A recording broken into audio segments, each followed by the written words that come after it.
Le diagnostic de performance énergétique a permis de faire une cartographie des 30 millions de logements français. Il a mis la lumière sur plus de 5 millions de passoires thermiques, les logements classés F et G. L'objectif du diagnostic de performance énergétique, en fait, ça va être d'informer dans un premier temps les futurs occupants sur les déperditions énergétiques, mais également avec la consommation de gaz à effet de serre. Et deuxièmement, d'apporter des recommandations pour améliorer justement le lettrage. Les lettrages vont de A à G, que ce soit pour l'énergie ou pour les gaz à effet de serre. Ça va nous donner une photographie à l'instant T de ce logement-là.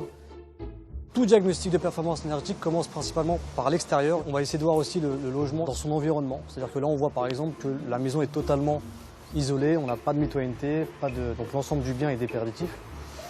On voit que tout le logement est sur un vide sanitaire, donc ça aussi c'est intéressant, ça sera important de le renseigner dans le calcul du DPE. On voit également l'orientation et le type de fenêtre au niveau de la face avant ici. La porte également devant, on voit que c'est du PVC.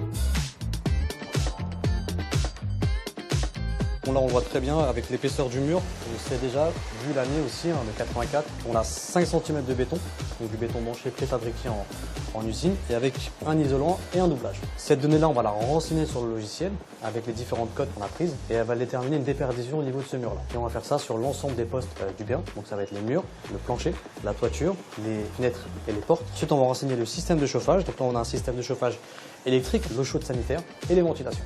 Le DPE a amené une prise de conscience quant à l'urgence de rénover les logements les plus mal isolés et polluants. Donc là on vient de terminer l'investigation. À la suite de toutes les différentes codes qu'on a pris, le logement est classé en G, donc c'est une passoire énergétique. Alors des solutions existent bien évidemment, donc là on va tout de suite s'orienter sur les postes clés, donc le plafond. Donc c'est un poste où on perd quasiment 30% d'énergie. Ça va être la priorité du projet de rénovation. Le plancher également, donnant sur un vide sanitaire une circulation d'air assez importante, donc le plancher sera toujours froid. Il faudra penser à faire une isolation en sous-face de notre vide sanitaire. Et également si on peut aussi apporter une sorte de barrière avec un manteau, une isolation extérieure sur les murs qui sont aujourd'hui déperditifs. On a des travaux essentiels et des travaux à envisager, mais le bouquet total pour atteindre le B, on est sur cette fourchette entre 18 et 21 000 euros. Aujourd'hui, que ce soit l'audit énergétique ou le DPE, on souhaite être sur des classifications entre A et B.